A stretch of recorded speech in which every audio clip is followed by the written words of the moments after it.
Sob a proteção de Deus, declaro aberta a presente sessão ordinária. Cumprimentando a todos os catarinenses que nos ouvem pela zona da TVAL e convido inicialmente a deputada Ana Paula Lima, secretária desta Casa, para fazer a leitura das atas da sessão anterior. Ata da primeira sessão especial da quarta sessão legislativa da 18ª legislatura da Assembleia Legislativa do Estado de Santa Catarina, realizada em 6 de fevereiro de 2018. Presidência, deputado Silvio Drever. Às 14 horas do dia 6 de fevereiro do ano 2018, nessa cidade de Florianópolis, capital do Estado de Santa Catarina, reuniu-se a Assembleia Legislativa em sessão especial. O senhor presidente convidou as seguintes autoridades que foram nominadas para tomar assento à mesa. Excelentíssimo senhor governador do Estado de Santa Catarina, João Raimundo Colom.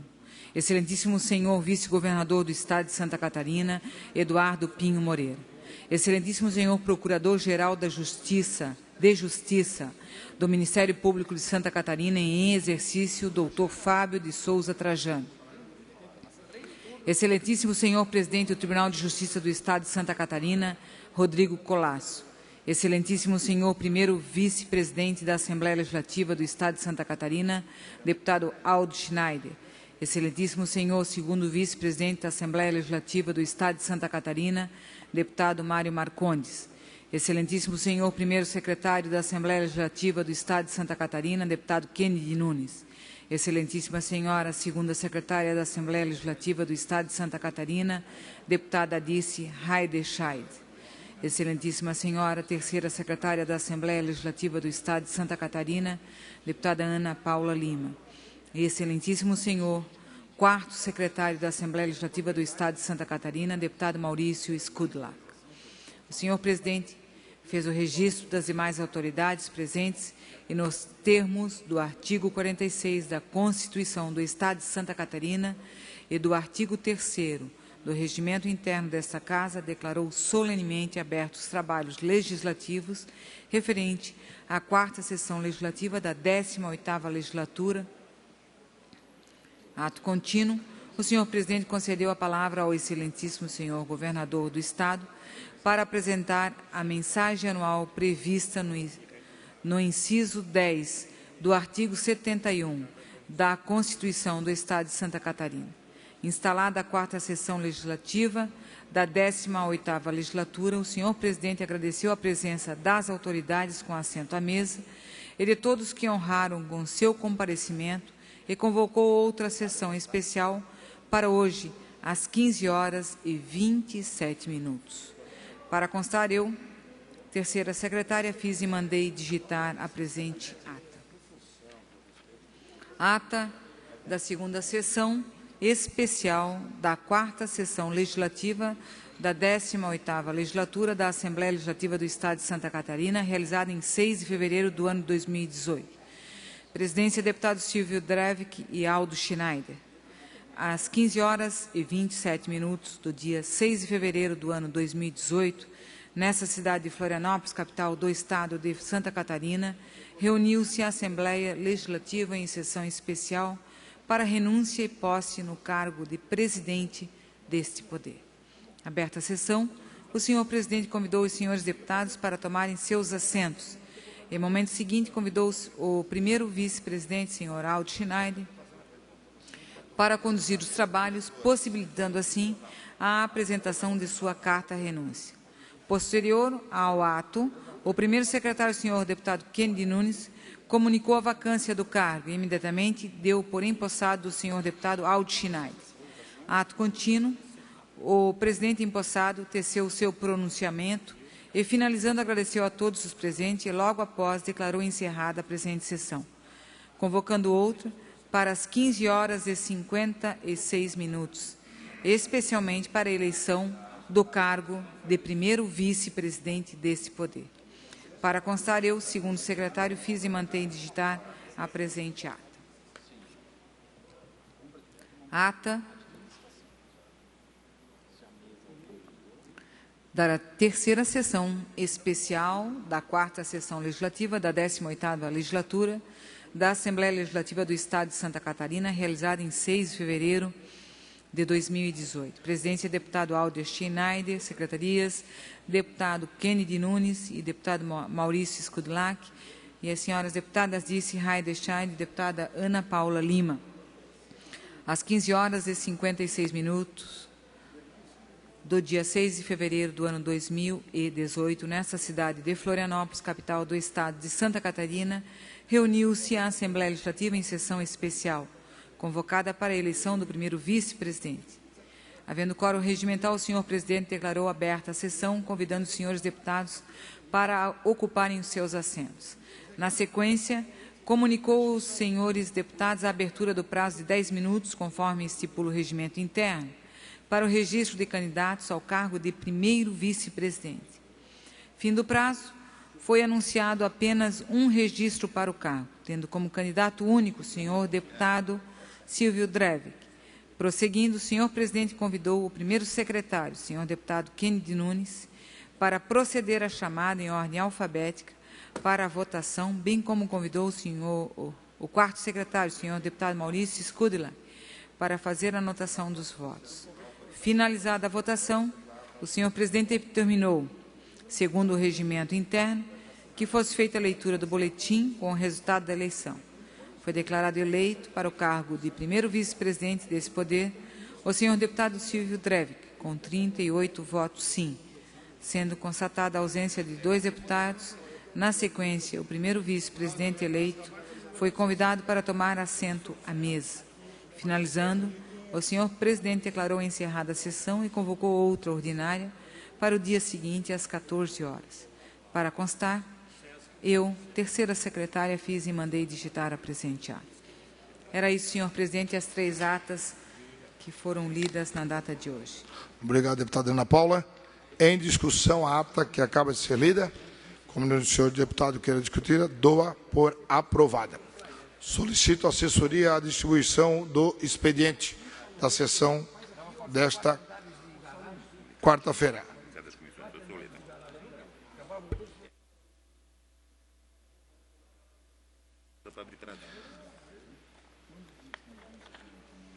Queria fazer um comunicado também aqui, de acordo com o disposto no artigo 30 do Regimento Interno da LESC, que essa presidência comunica o número de vagas que cabe a cada bancada ou bloco parlamentar, conforme acordo firmado pelos líderes, para a composição das comissões permanentes e nos termos do parágrafo 3º do mesmo artigo.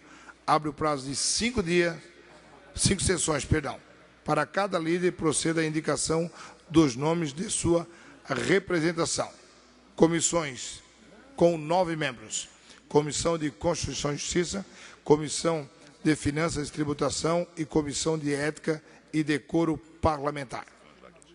As vagas das bancadas: PMDB, 2 vagas, PSD, 2 vagas, PT, 1 vaga, Bloco Parlamentar, PP, PR, PSB, 2 vagas, PSDB, 1 vaga, conjunto das bancadas do PCdoB, PSC e PDT, 1 vaga, totalizando 9 vagas. As demais são todas comissões de 7 membros. Também com as bancadas, o PMDB, então, com 2 vagas, o PSD com 1 vaga, o PT com 1 vaga, o Bloco Parlamentar PP, PR, PSB, 1 vaga, o PSDB, 1 vaga, e o conjunto das bancadas formada pelo PCdoB, PSC e PDT, também com 1 vaga, totalizando 7 vagas. Pela ordem, deputado Dirceu Dresch. Senhor presidente, eu quero aqui cumprimentá-lo e também fazer já um pedido especial às bancadas. Nós tivemos hoje a visita de um grande número de dirigentes sindicais, de trabalhadores do nosso Estado, as mais diversas entidades, que tem um apelo a esta casa para votar o reajuste do piso, que tem que ser votado todo ano, o acordo do reajuste do piso mínimo catarinense. A expectativa deles é votar até dia 21 deste mês. Então, como dia 20 é o último dia para os partidos indicar os seus membros das comissões, se nós conseguir antecipar e já dia 20 começar as votações nas comissões, com certeza dia 21 nós temos condições de votar o reajuste do piso. Então, faço aqui um pedido às bancadas, faço também em nome da bancada do Partido dos Trabalhadores, para a gente poder, então, já para o dia 20, indicar os membros das comissões e nós já reunir as comissões de trabalho. Mais um minuto, deputado. Para podermos já aprovar este projeto importante para os trabalhadores e trabalhadoras catarinenses, para a nossa economia, do reajuste do piso mínimo catarinense, que em tese não é polêmico, porque ele veio já acordado entre trabalhadores e empresários do nosso Estado. Obrigado.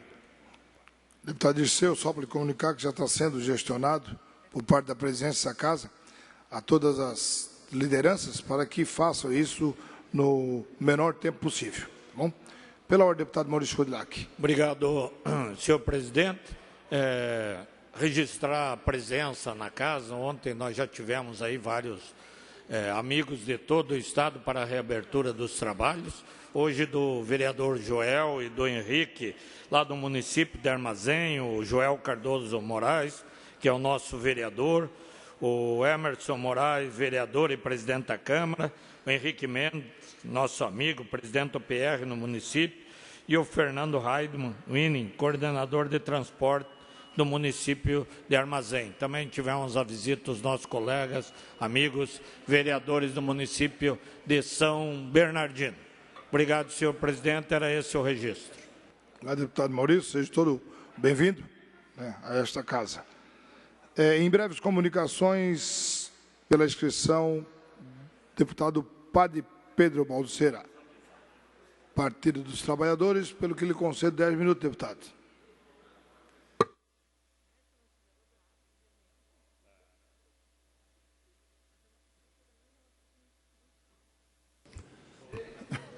Senhor presidente, senhores deputados, deputadas, eu aproveito esse momento das manifestações parlamentares de trazer presente uma reflexão à luz daquilo que nós, em 2016, nesta casa, aprovamos, por iniciativa do deputado Gelson Merizio, o aumento dos investimentos na área da saúde.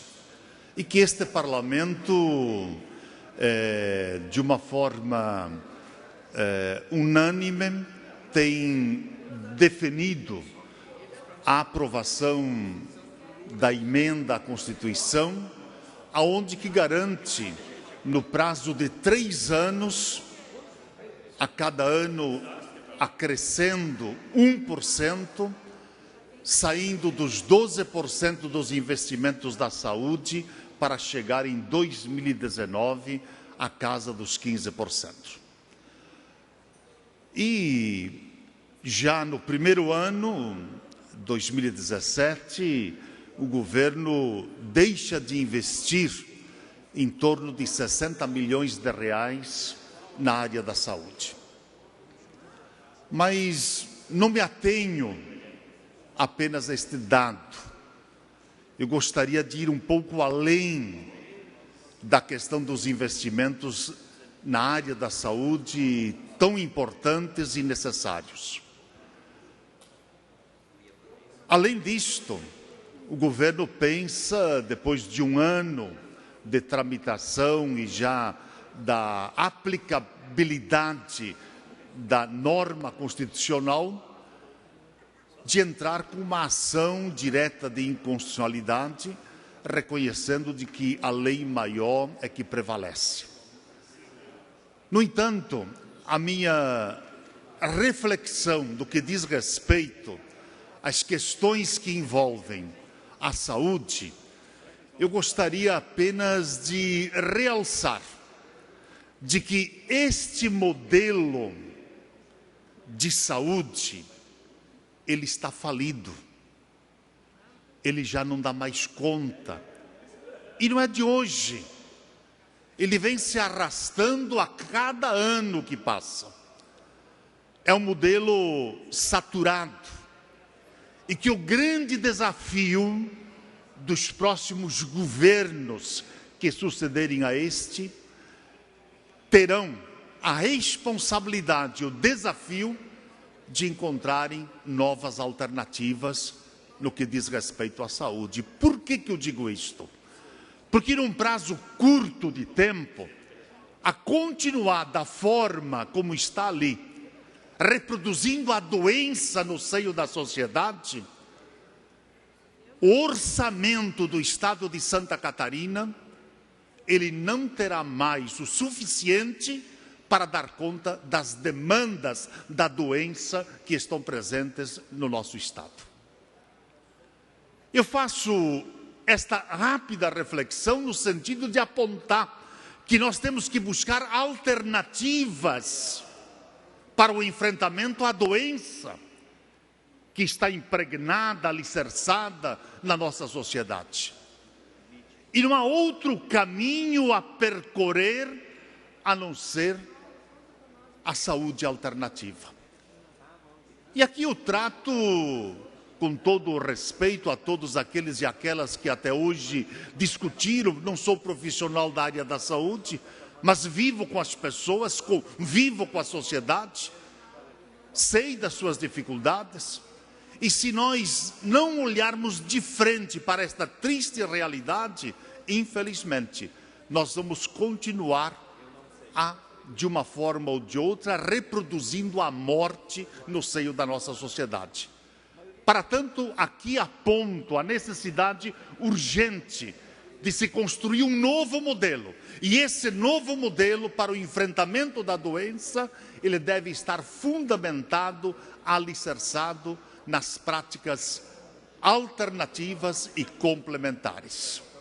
Aqui está o grande caminho, o grande viés, para que nós possamos, num tempo de médio prazo, a gente poder, pelo menos, ir amenizando as angústias e os sofrimentos de centenas e milhares de cidadãos e cidadãs catarinenses que, infelizmente, não encontram os espaços para o atendimento da sua doença.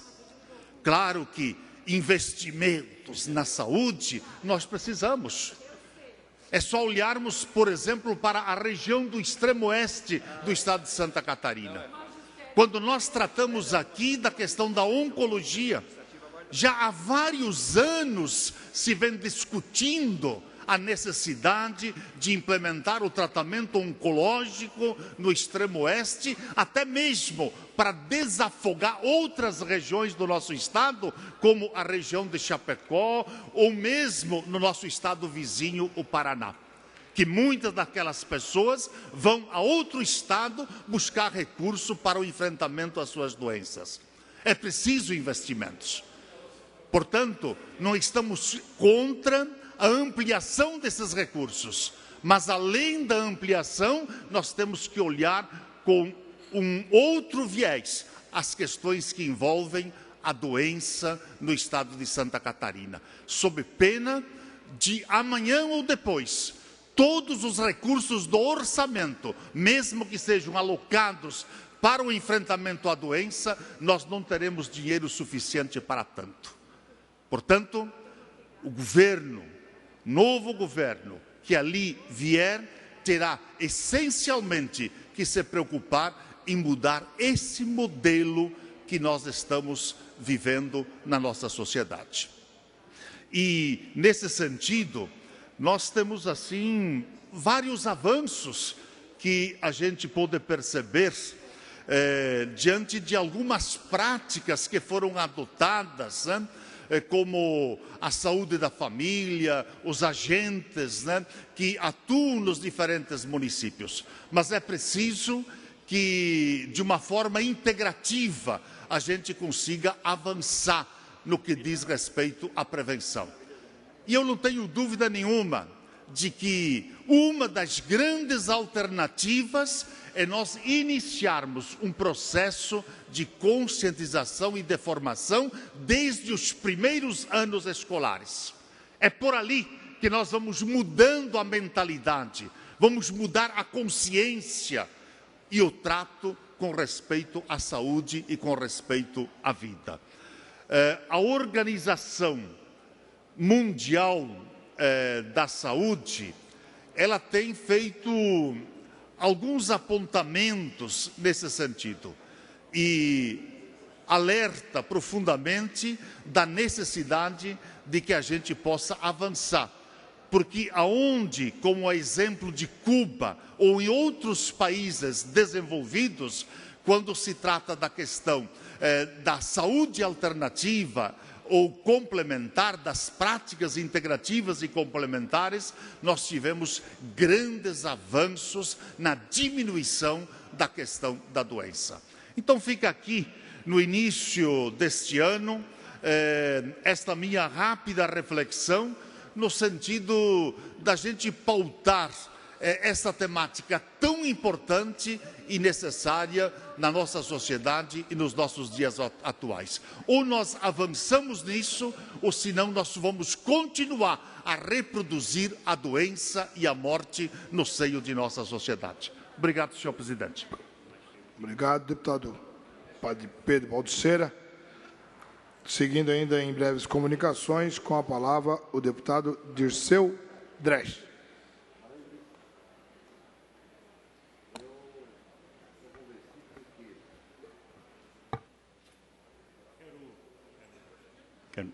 Quero saudá-lo, senhor presidente, todos os deputados e deputadas, a toda a nossa equipe, aqui os nossos colaboradores, servidores desta casa, a todos os visitantes, a imprensa e a todos e a todas que nos acompanham pela TVA, pela rádio digital, pelas redes sociais. É o nosso primeiro dia de sessão deste ano de 2018, um ano com certeza extremamente importante para a história de Santa Catarina, a história do Brasil, porque temos grandes decisões. E mesmo que plantam dia e noite de que a política não presta, que a política não é importante na vida das pessoas, mas nós não temos dúvida que é o único grande caminho a construção política e democrática de construir as transformações que o mundo, que o Brasil, que os países, que os estados, que os municípios precisam.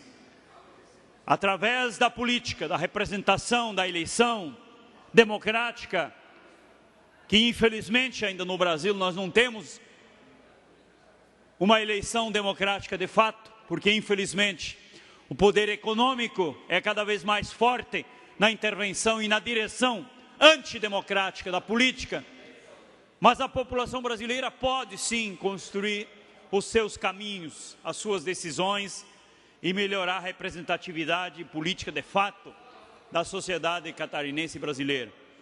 Por isso, esse ano de 2018, nós vamos com certeza nesta tribuna, neste espaço, nas comissões, através da imprensa, está debatendo muito com a sociedade catarinense e brasileira sobre os grandes desafios que este país tem, os grandes desafios que esse nosso Estado tem.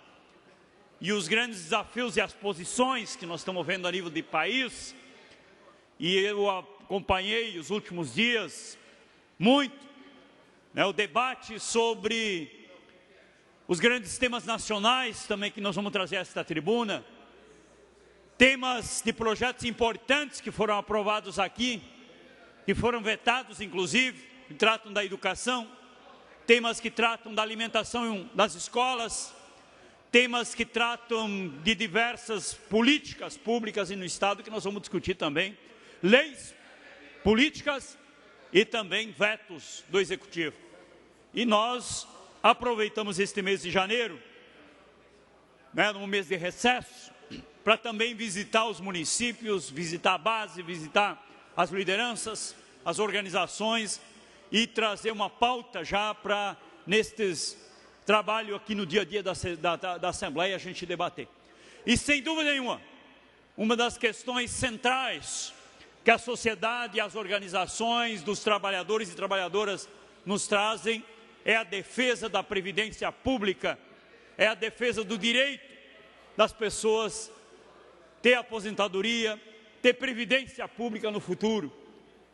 a convicção e a certeza que os trabalhadores e trabalhadoras, suas organizações têm, como ontem foi aqui no centro de Florianópolis, como foi na semana passada, as panfletagens, os debates, que é a defesa da Previdência Pública no Brasil.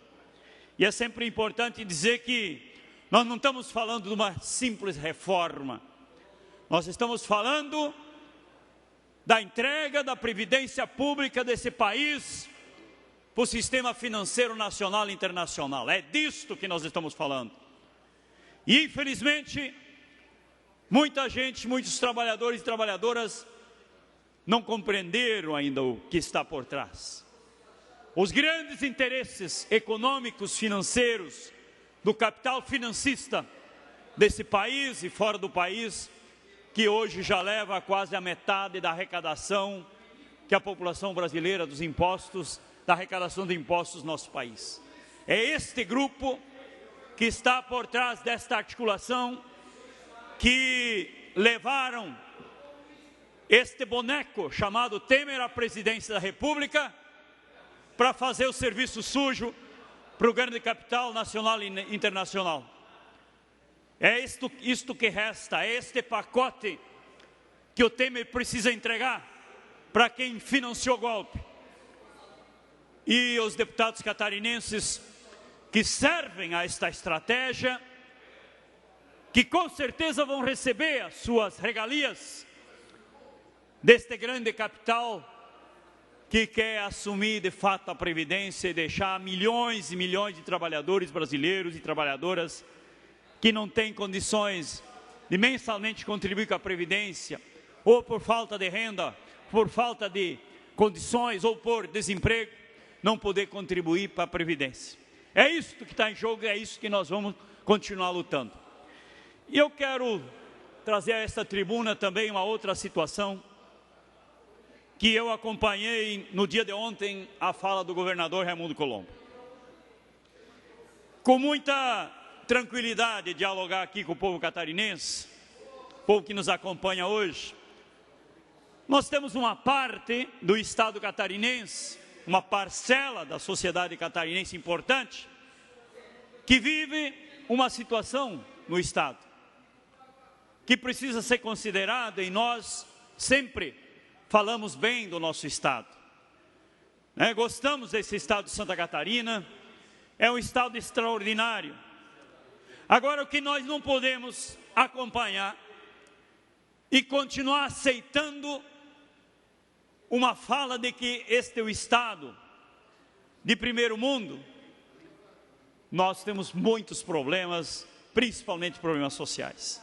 Não dá para, primeiro, este Estado ser comparado com o Rio de Janeiro, esse Estado ser comparado com problemas que, especialmente econômicos, de anos e anos de desgovernos também que ocorreram no Rio Grande do Sul e outros estados.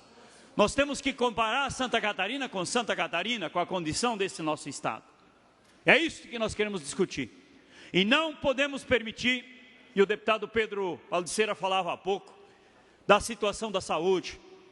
Não podemos permitir que este belo Estado de Santa Catarina, que é dito como Estado diferenciado, tenha situação tão cruel na saúde pública, onde milhares e milhares de pessoas estão nas filas com doenças graves e não estão sendo atendidos. Não aceitamos isto. E vamos continuar com vai resolver esse problema. Não resolveu. Enrolou e deixou pior quando sai.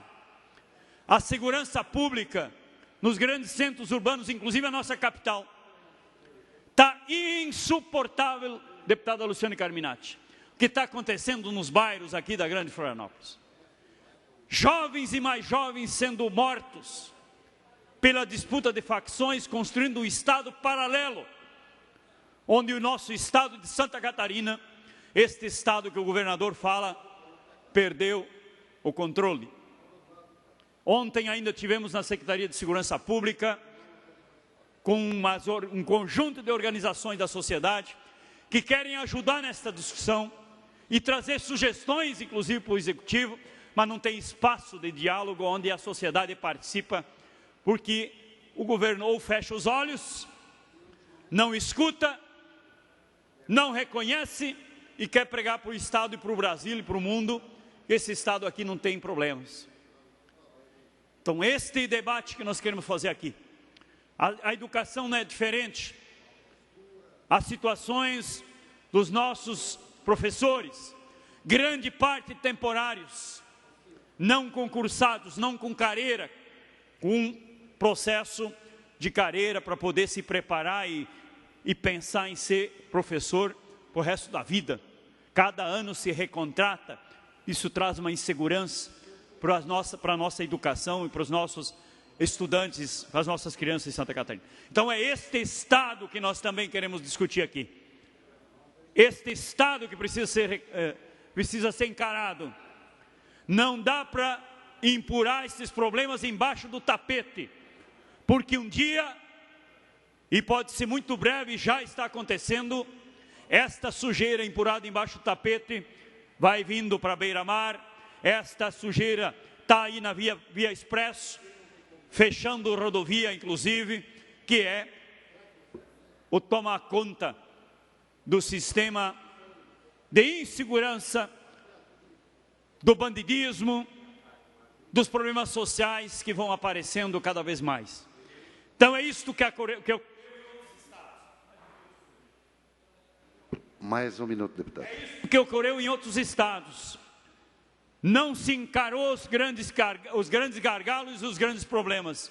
E isto com certeza vai acontecer em Santa Catarina se o governo do estado continua fechando os olhos para esses grandes gargalos que tem no nosso estado. Precisamos falar bem do nosso estado, sim, mas precisamos encarar os problemas, reconhecê-los e tratá-los com respeito para que a gente no futuro também não pague a conta e não faça manobras fiscais, inclusive, não reconhecendo o que foi aprovado aqui da saúde, por exemplo, em vez de ir para 15%, manter os 12%, inclusive não reconhecendo a aprovação da lei e da mudança constitucional que aconteceu aqui nesta casa. É isto que nós esperamos em 2018 a gente possa encarar de frente os grandes gargalos que Santa Catarina tem. Obrigado.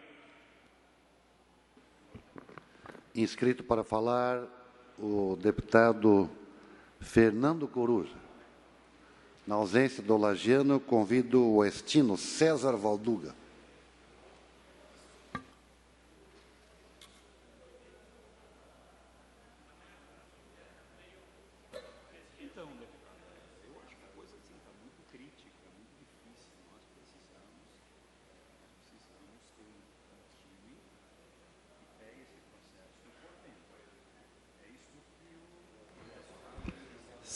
Saudar nosso querido e eminente deputado e presidente Silvio Defes, agora vice-presidente dessa casa.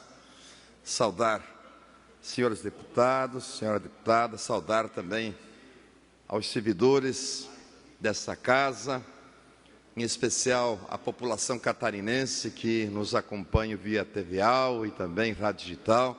Saudar também esses colaboradores desses importantes meios de comunicação, deputado Silvio, que dão transparência e publicidade às nossas ações, deputado Natalino, desenvolvido aqui nessa casa.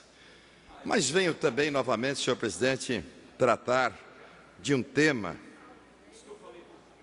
sobre a reforma da Previdência. Fazer coro aqui já as falas do deputado que me antecedeu. E que estamos há poucos dias de um dos maiores atentados ao povo trabalhador de nosso país. Vejo que ainda nós estamos na dormência e não estamos nos dando conta do quanto vai fazer mal esta antirreforma. Com a desculpa de que a Previdência Social é deficitária, no intuito de inviabilizar milhares de aposentadorias de milhares de brasileiros, o governo federal, em especial o presidente Temer, assumindo o papel de garoto propaganda, tem destinado esforços e recursos para viabilizar o que chama de reforma da Previdência. A Comissão Parlamentar de Inquérito do Senado Federal aprovou por unanimidade relatório que contesta os dados apresentados pelo Tribunal de Contas da União sobre as contas do Sistema Público de Aposentadorias. Segundo o relatório, senhor presidente, os dados divulgados amplamente em peças publicitárias, inclusive pagas, com dinheiro público, são absolutamente imprecisos, inconsistentes e alarmantes. Curioso é que, ao nos distanciarmos um pouco do debate sobre a existência ou não de déficit da Previdência, ou nas políticas de seguridade social, nos deparamos com concessões vergonhosas. Concessões vergonhosas do mesmo governo que defende a reforma às multinacionais, bancos e empresas devedoras da própria Previdência. No fim do ano passado, Temer conseguiu aprovar na Câmara dos Deputados a medida provisória 795,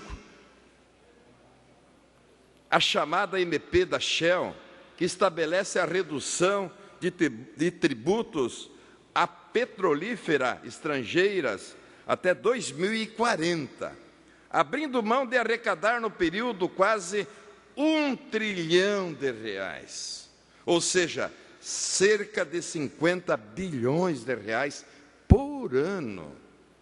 50 bilhões de reais por ano! E nós estamos adormecidos. Em outubro de 2017, um decreto presidencial resultou no perdão da dívida de 3 bilhões em multas ambientais.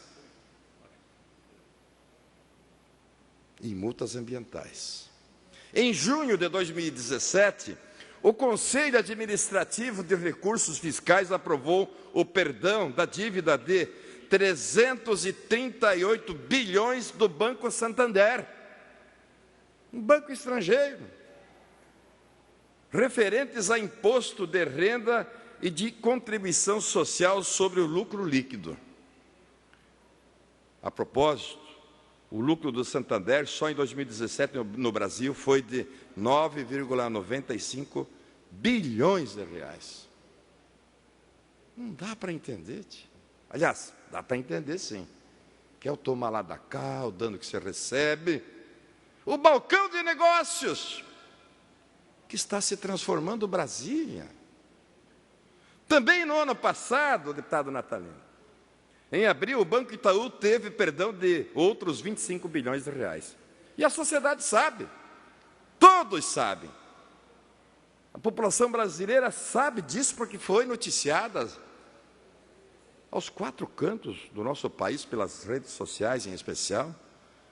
Também dívidas de imposto de renda e contribuição social. Também a tramitação da medida provisória 783 de 2017, também, que institui o novo refis. Recebeu na Câmara dos Deputados mais de 300 emendas, visando contemplar dívidas de grandes empresários ligados diretamente ao governo ou a parlamentares. O resultado disso, senhor presidente, foi a redução de um acumulado de dívidas de empresas de telecomunicações, transporte, siderúrgica, entre diversas outras, que chegava a 13 bilhões de reais para apenas 400 milhões de reais. Ou seja, numa tacada, só o governo Temer agradou a base, prestas a votar a aceitação do pedido de abertura de inquérito contra o próprio, e recolheu 400 milhões de reais, transformados rapidamente, deputado Natalino, em emendas parlamentares para garantir a aprovação da reforma trabalhista. Aí os dados, são os números. Antes de voltar ao tema do suposto déficit da Previdência, que Temer quer usar como justificativa para a famigerada reforma, Voltemos aos valores que o governo federal abriu mão nesse curto tempo de existência.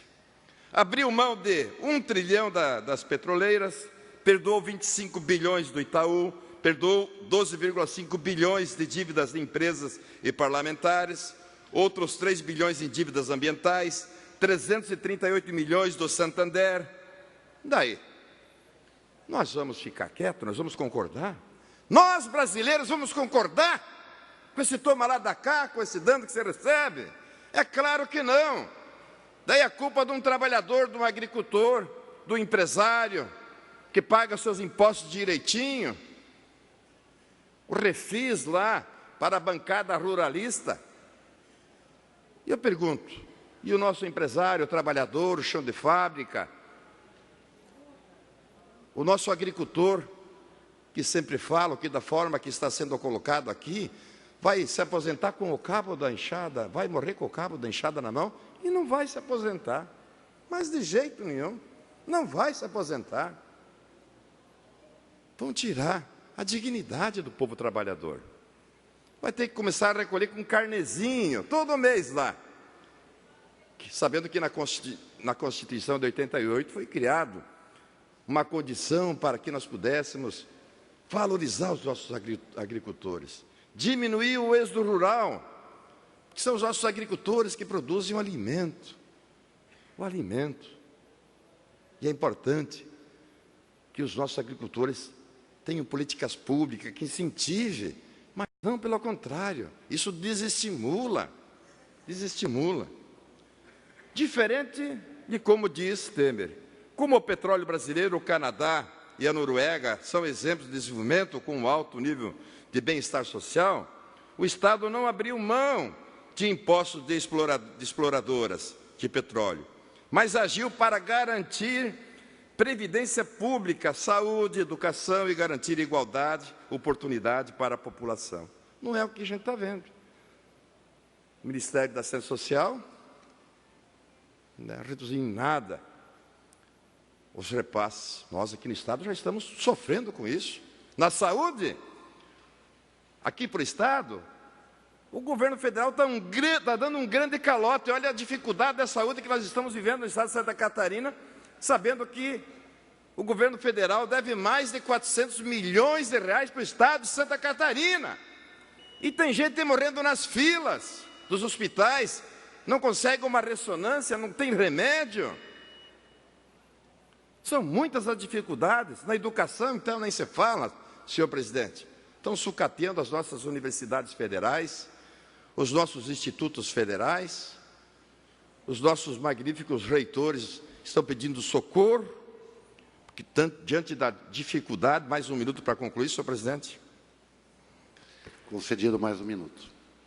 Então, nós precisamos fazer esse debate e tornar público a população catarinense também, enfim, dessas medidas que estão sendo impostas à população brasileira, sequer sem um debate, mas sim vendido de uma forma como se fosse um presente de grego. Você não sabe o que está lá. Então, nós não podemos concordar com o que está colocado aí.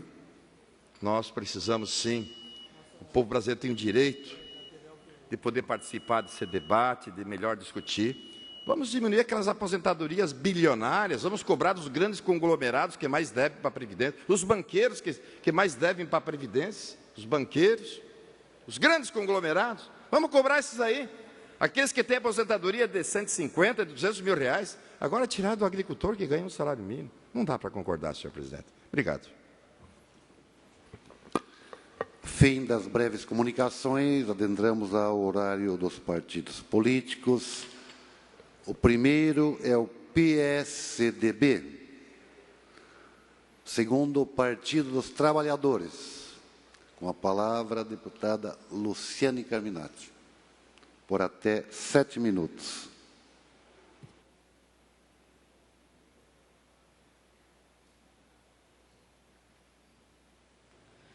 Quero cumprimentá-lo, presidente, e cumprimentar a todos que acompanham esta sessão.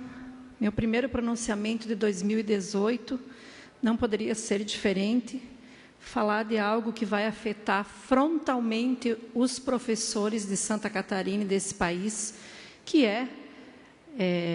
eu não diria que não é a reforma da Previdência, é o fim da Previdência.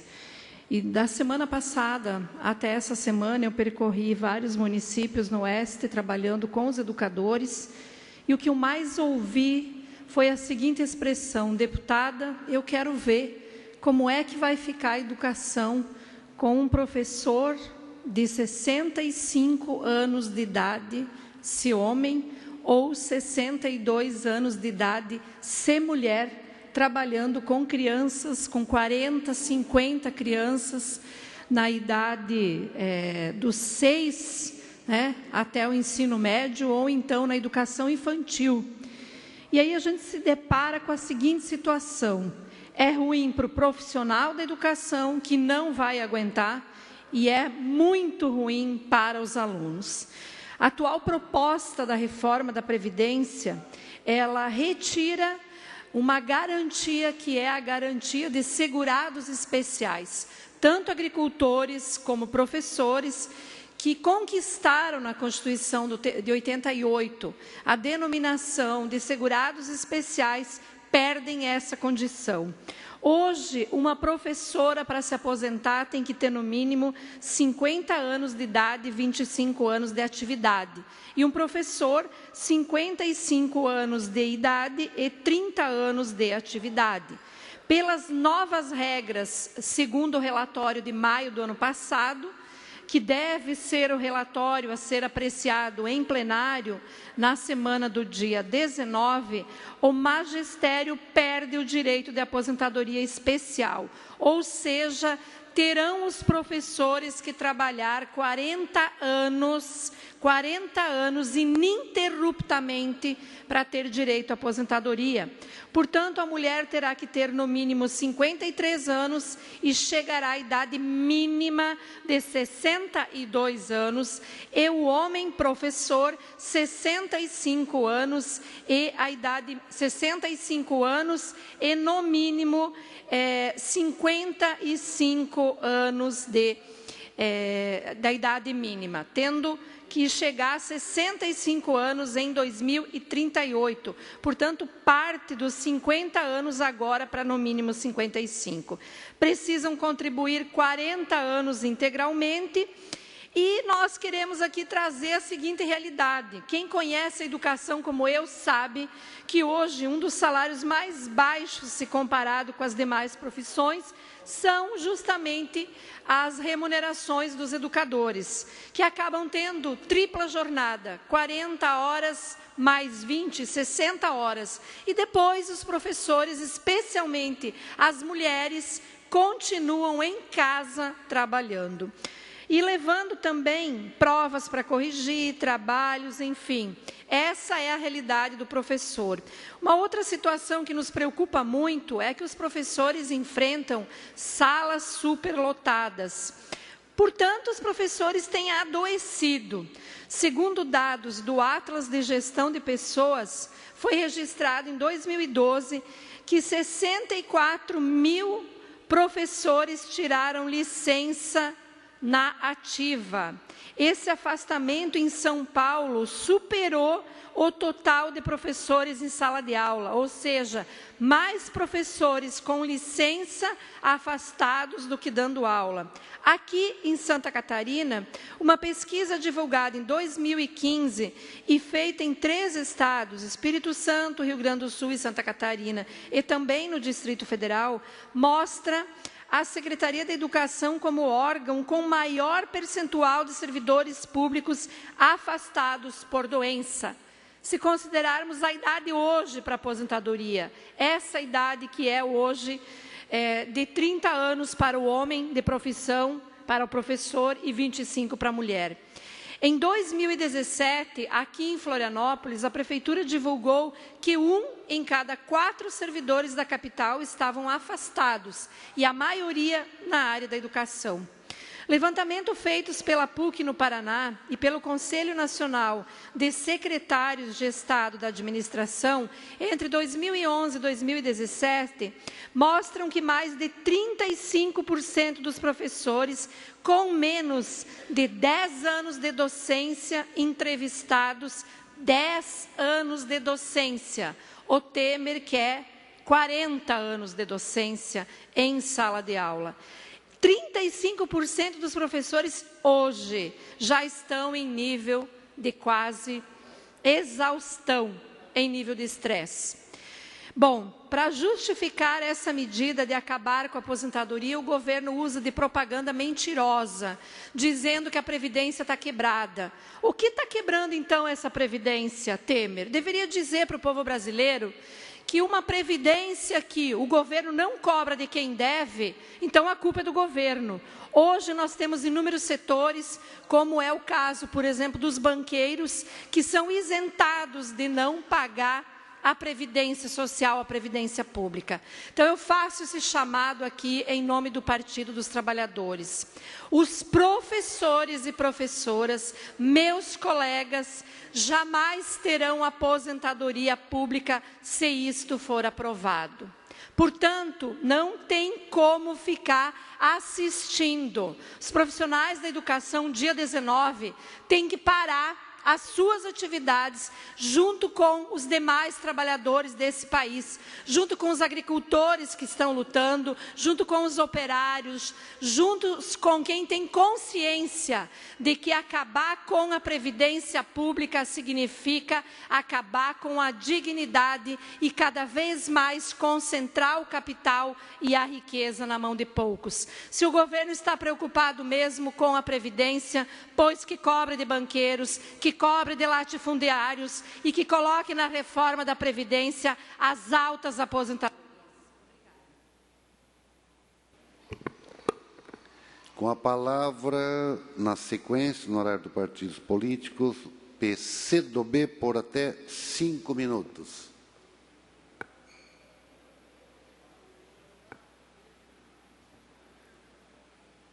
Na ausência, o PSD por 13 minutos.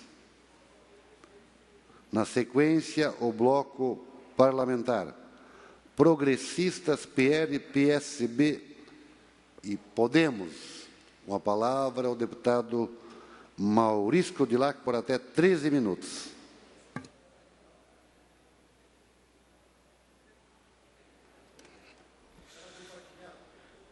Obrigado, senhor presidente. Vamos compartilhar o horário aí com o nosso colega Altair Silva, né?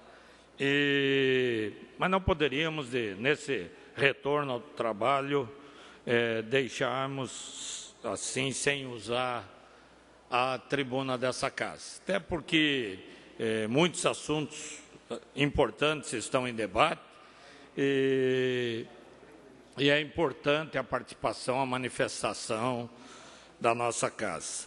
Eu queria primeiro registrar que hoje nós teremos aí a aprovação de um requerimento, com certeza a unanimidade, cumprimentando o doutor Valdir Sequinel Filho, professor, pesquisador e vice-reitor de pós-graduação, extensão e cultura da Univale, pelo trabalho prestado na área da educação em Santa Catarina e no Brasil.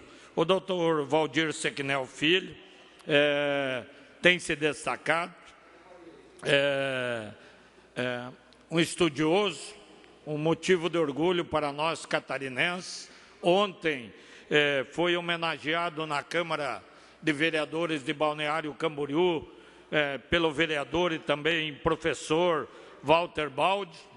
E para nós, eu que venho também oriundo da Univale, é um orgulho termos ali como vice-reitor uma pessoa com esse estudo, com essa qualificação, com essa determinação e que muito orgulha o Estado de Santa Catarina e a Univale, hoje, acho a maior instituição de ensino do nosso Estado. Então, o professor Walter Baldi fez essa homenagem.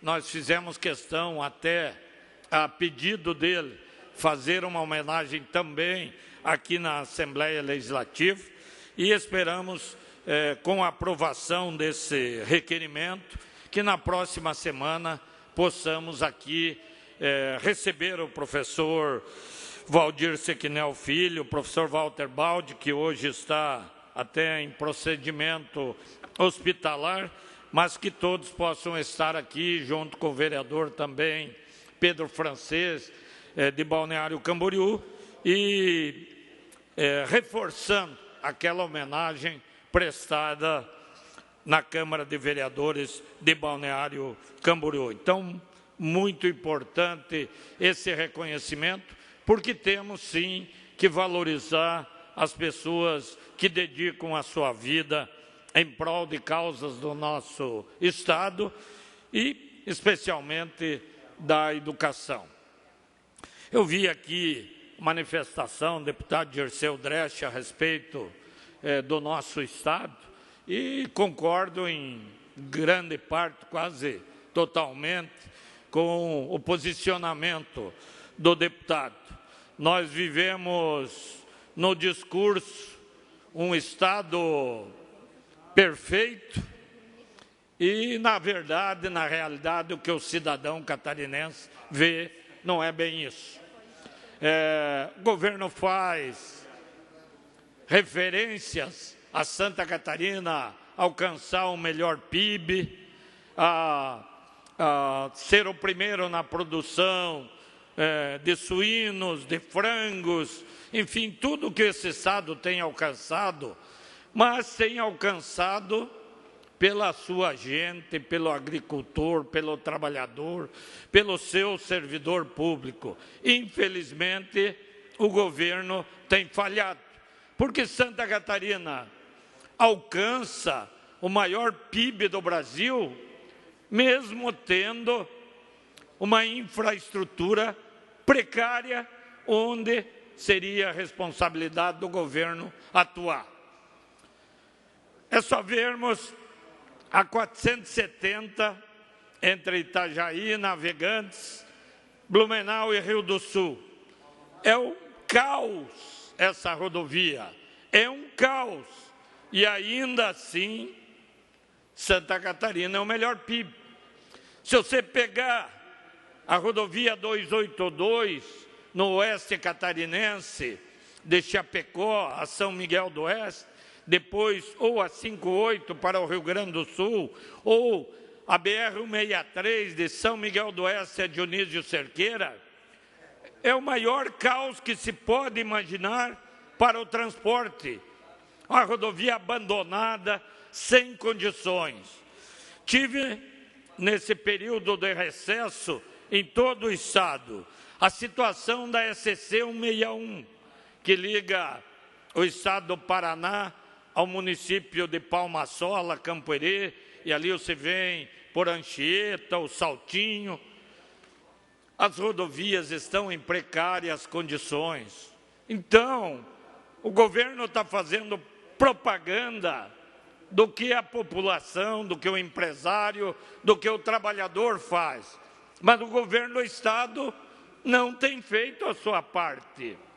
O governo do Estado tinha uma preocupação, que era a maior do mundo, em concluir a ponte Hercílio Luz. O que isso ia representar para o PIB de Santa Catarina? O que isso ajuda os hospitais que estão com fila de milhares de pessoas? O que isso ajuda a nossa indústria, o nosso comércio, a nossa exportação? Ao lado da ponte Hercílio Luz, nós temos a passarela das pontes Colombo Salles, Pedro Ivo, em estado lastimável. Eu recebi um vídeo que amanhã quero apresentar aqui, das condições que qualquer cidadão que quiser cruzar da ilha para o continente, ou do continente para a ilha, vai enfrentar. É impossível. A tropa de choque da PM vai conseguir passar. A tropa de choque passa. Mas um cidadão normal não vai se arriscar a cruzar a ponte a pé pela passarela. Estiver chovendo, sem chance. O vídeo mostra o caos, água caindo por todos os lados. Então, Santa Catarina tem o maior PIB com uma omissão do governo. A única coisa que não fez e não passou por essa casa e que nós não iríamos aprovar é aumento de imposto. Mas aumentar mais imposto para dar esse retorno aos catarinenses, então, é só nós sairmos, vermos as rodovias, ver a infraestrutura. Eu vi aqui, deputado Luciano Carminati até propôs aí para que nós puxemos mais uma audiência ou duas audiências públicas para tentar ver a questão das... Sei que o deputado Altair, que é da região, aprova, da 282 lá no extremo oeste de Chapecó, São Miguel, 63, para encontrarmos uma solução. E temos que fazer, porque alguma coisa tem que ser feito, porque a rodovia às vezes é federal, mas o governo de Santa Catarina não tem responsabilidade com o seu estado, porque a rodovia é federal, o governo não fala nada, ninguém toma providências, e aí? Daí vão em Brasília para arrumar recursos para a ponte Hercílio Luz, para isso, para aquilo, e nisso o governo se omite. É um absurdo isso. Aí, no final do ano passado, aqui, começou a se falar em criar colégio militar, que é importante, com educação rígida, com todas as condições. Quem vai para um colégio militar tem uma qualidade de educação? Sim.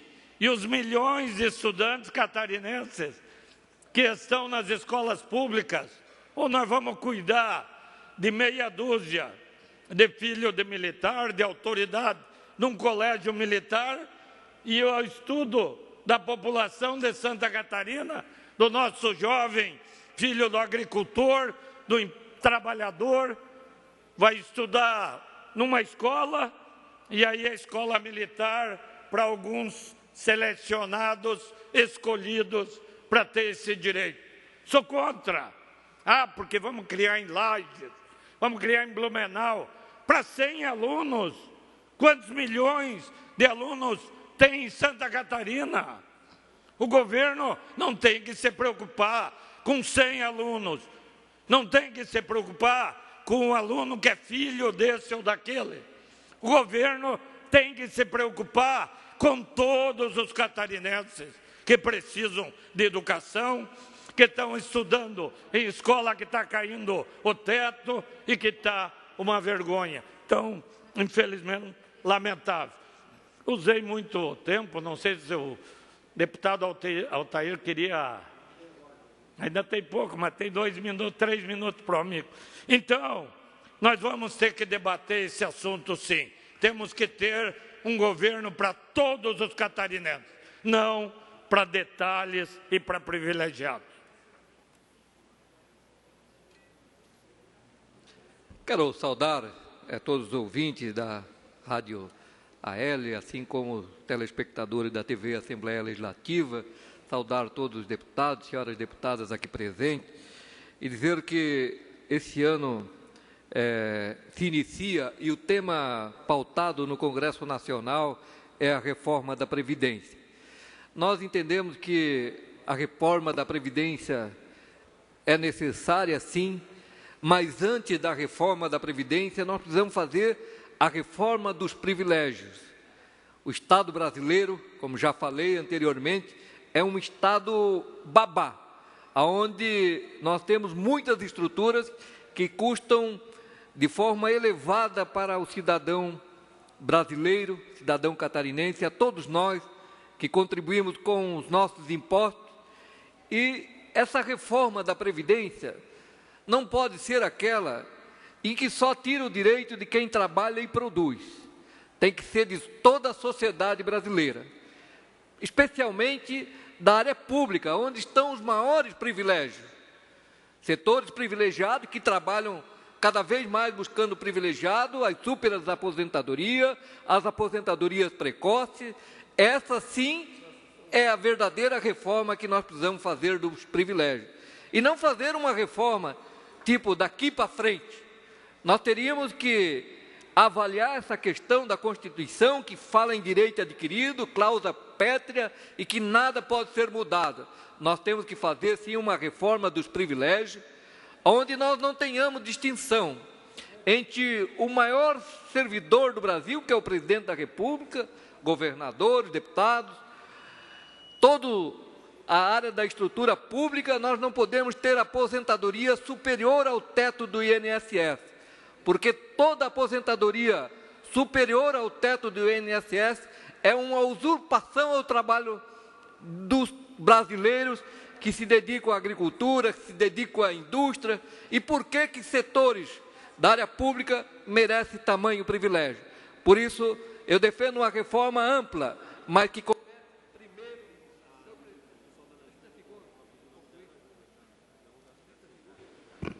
Só se o PMDB concordar, porque estão no horário dos partidos políticos, se o PMDB conceder 1 minuto, o PMDB tem 15. Havendo concordância, concedido ao deputado Altair. Muito obrigado. Essa reforma, nós não podemos ter nenhum brasileiro recebendo mais do que o teto do INSS, porque são 5.645 o teto do INSS. Valores a mais do que esse é uma usurpação a quem trabalha e produz.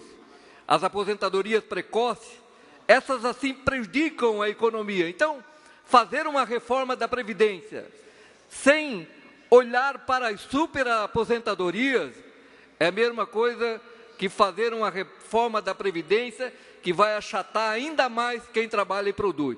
Por isso, eu entendo que a reforma da Previdência deve acontecer, mas começando pelos privilégios. E nela, nada é feito para combater os privilégios. Por isso, nós precisamos estar atentos, porque a matemática não vai fechar e nós temos que corrigir essa grande usurpação que existe da sociedade brasileira. Obrigado. Na sequência, no horário dos partidos políticos, horário do PMDB por até 14 minutos. Fernando Coruja abdica. Portanto, não havendo nenhum orador que deseja falar. Fim do horário dos partidos políticos. A ordem do dia é regimentalmente às 16 horas, portanto, vou suspender a sessão até às 16 horas para deliberarmos a ordem do dia. Está suspensa a sessão.